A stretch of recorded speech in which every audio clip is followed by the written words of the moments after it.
hated that it got taken out with that Cataclysm remake.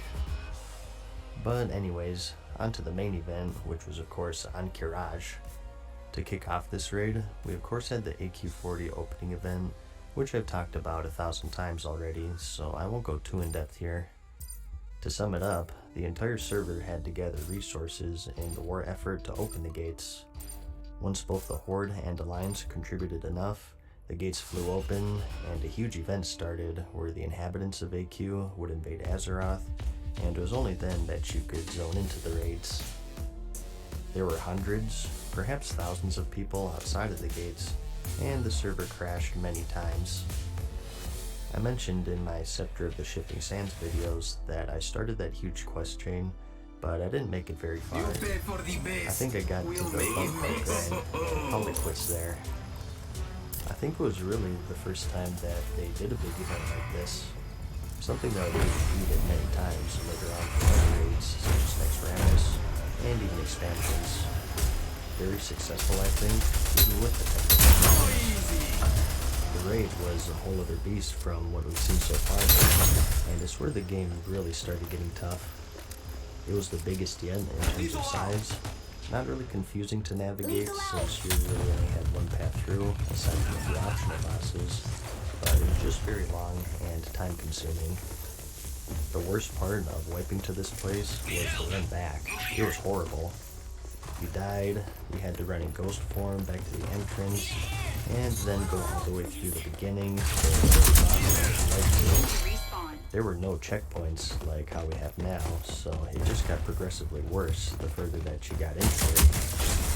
And to make matters worse, the bosses of course got harder the further you made it, so you'd be spending maybe like 20% of the money in actual combat, and the rest would just go over strategies, buffing, and running back. And to top it all off, the trash in this place was insane. Not just the amount, but their difficulty as well. Particularly the giants, the Guzaran, and the Twin Emperors. There were like 7 patrolling the hallway. It was common to light bomb them, and they'd respawn pretty quickly. There were some nights where we just fight this trash for 2 hours because we didn't get it fast enough to get out. So by the time we reached the last one, the first one would respawn. So even trash was a huge obstacle sometimes, combined with those runs back. We did try to help with this though, by making some unique mounts that only drop in the raid. These would have 100% speed no matter what, because remember, 100% speed training was really expensive, and not everyone had it, especially if you're spending all your gold on repair bills trying to go through this place. They dropped in various colors, and some were more rare, but they all gave the same movement speed increase. Even still though, there was some drama to be had, and that's because one in particular was super rare, and you wanted the red one. The way my build handled it was the opposite of the priority on the red ones, which started a raging storm of angst. There are 3 sides to it. First is getting out super hard from the raids and handle everything, so it deserves to get them on first. And 2 is, it's unfair to have preferential treatment like that, so it should be divvied up between everyone. And you also have the hidden third side, which I was a part of, and that's who cares, it's just a different color.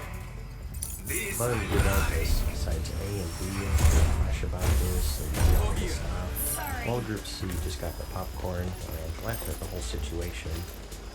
There was a G-Quit over it, as I remember. We had a druid who was with us since the Molten Core, after a big argument, and we also took a friend or 2 with them, which is actually like that.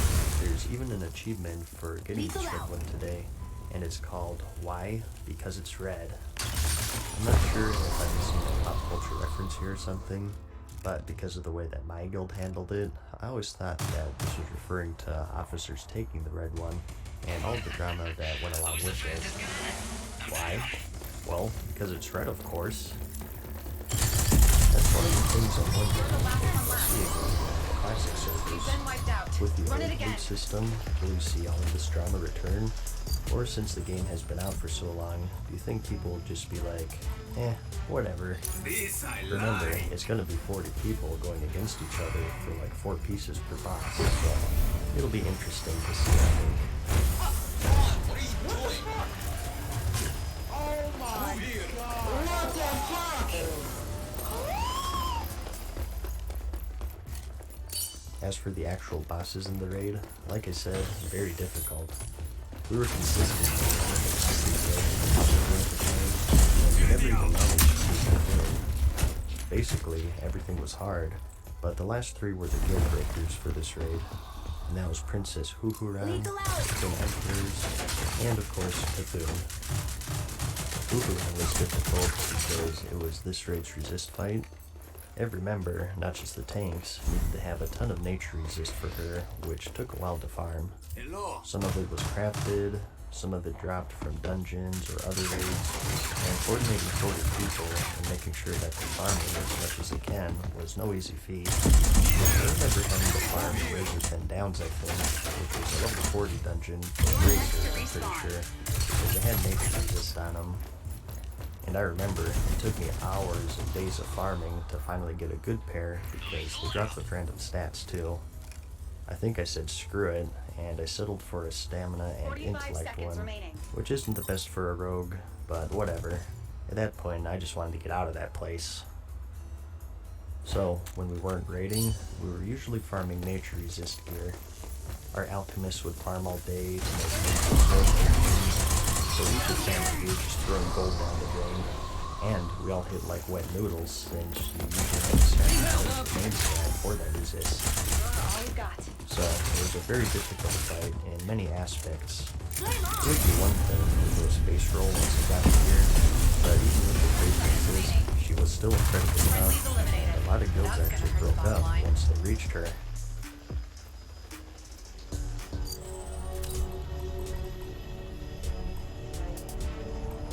And after her, you had the Twin Emperors, which was a whole other beast.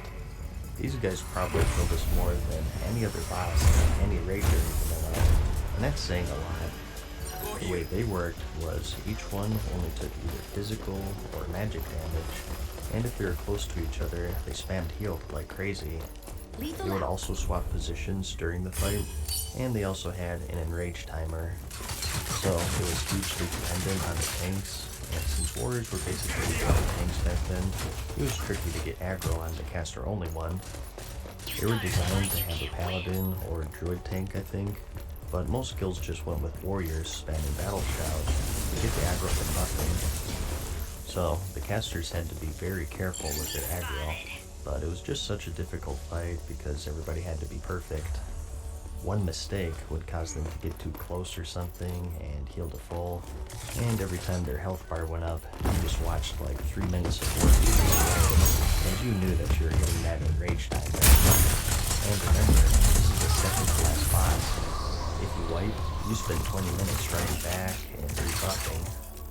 It wasn't like you could get another shot at it right away when you were fresh. So we started to enter the cycle of getting so pissed off and tired of running back over and over, trying to beat the trash respawns, that you lose your focus and you do something dumb that wipes the entire raid. Repeat this for 2 more months until eventually everybody gets the hang of it, or we just get the gear, and finally we take them down. To this day, this boss is my biggest accomplishment in this game, and it was so awesome to finally beat him. You know, you're not carrying shit, bro. Look at your score. Look at everything on your scoreboard. After wiping to them for so many months. But we did eventually kill him, and we moved on to Cthulhu. We never did kill him though, like I mentioned earlier. He was just a bit too tough for us. I think the main reason though was Extremis came out shortly after the time we reached him, and at this point everybody was so sick of this place, and we just wanted to see something different. So oftentimes, we just stop at the Emperors or Huhuran, and then just hit up Extremis instead of wiping for Cthulhu. The run back for him was the worst yet, and so was the trash between him and the Emperors. It was like we spend an hour to clear that trash, just so we could start wiping out Cthulhu. Another thing with him was that you had to be very specific with how you aggro him. I still don't fully understand it to this day, but you had to split up into 2 even groups at this doorway, and you let the tank go first. If the groups ran in too quick, he'd do a chain lightning and one-shot the entire raid. So there were times where we'd run back for 30 minutes, buff, go over the strategy, and then die in 2 seconds flat because someone ran up too quick.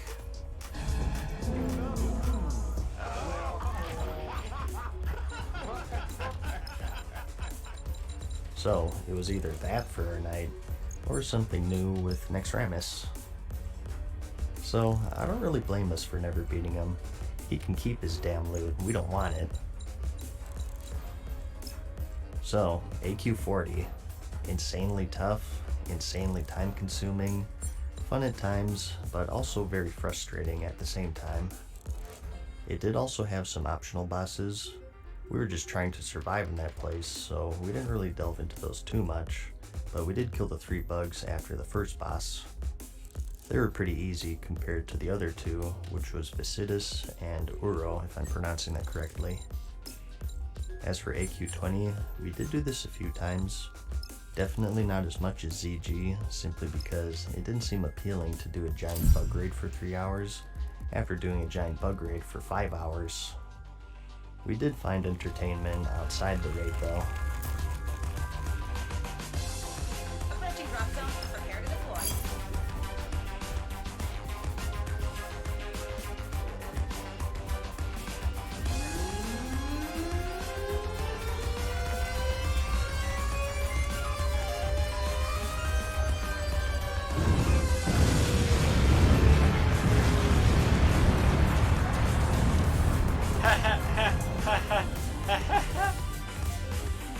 Target locked.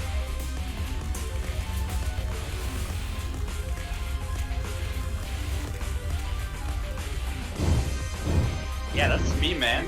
That's me. Yeah.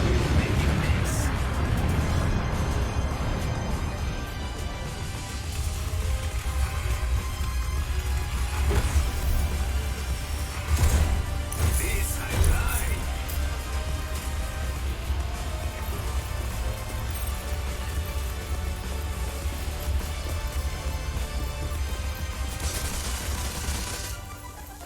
Lethal out. One of the fun things that we used to do after a raid to cap the night off was baking some Iron Forge biscuits. In the main town hub for the zone, we could sometimes find plague hordes sitting within the safety of the guards and whatnot. If you attacked them, you'd get insta-killed by the guards. But one of our mages If you tell me I found suck, it I wasn't suitable. oh my god, I can't I've read never done English. it myself, so I don't know the logistics of it. But fire mages have these cooldowns that they can use to get instant pyroblasts, which was their ginormous fireball. We called it the biscuit since it took so long to cook. So a mage, for blackness, would find a flood horde and put down an Iron Forge portal. He'd stand behind it, use a trinket, start baking a biscuit, then hit him with a double pyroblast and maybe a fire blast and just demolish them. I mean, their computers probably lagged when they got hit, it was so bad. And then he'd make a quick retreat to Iron Forge before the guards reached him. So, go ahead and emulate that when Classic comes out if you want. The Iron Forge biscuit. I hope you enjoyed the video, like it if you liked it, and I'll see you in the next one. Peace.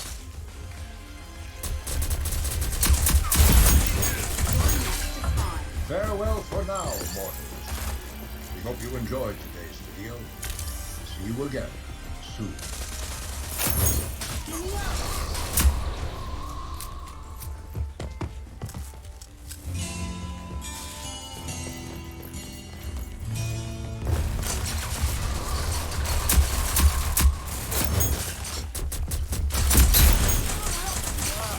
Hey guys, what's up? Matt Season here, back with another video for you.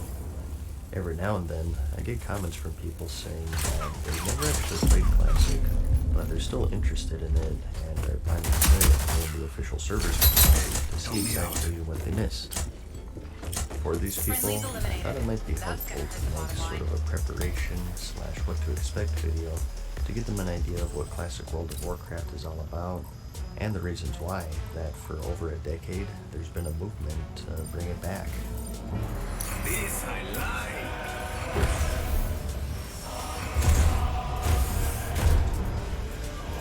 Lethal out.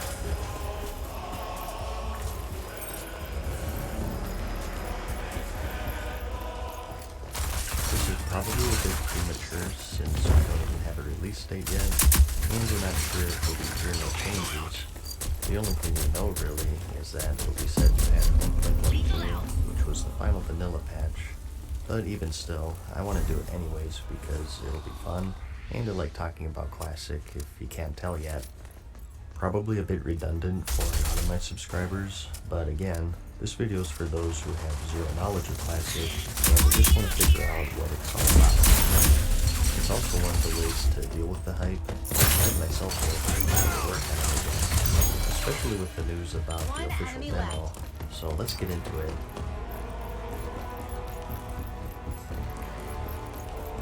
Not yet. Lethal out.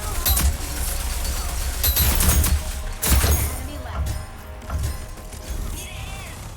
Enemies have been This wiped out. video will be a mix of just the general feel of the game, but I'll also go into some of the more finer details to give you both a broad and a narrow look into the game as it used to be.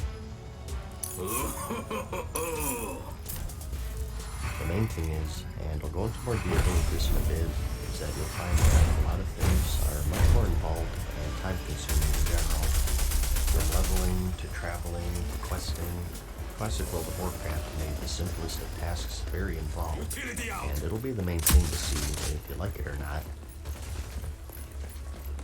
Just to throw out some examples, there are no quest waypoints, mobs are more difficult in general, so you can't just gather and AoE everything without ever having to eat or drink.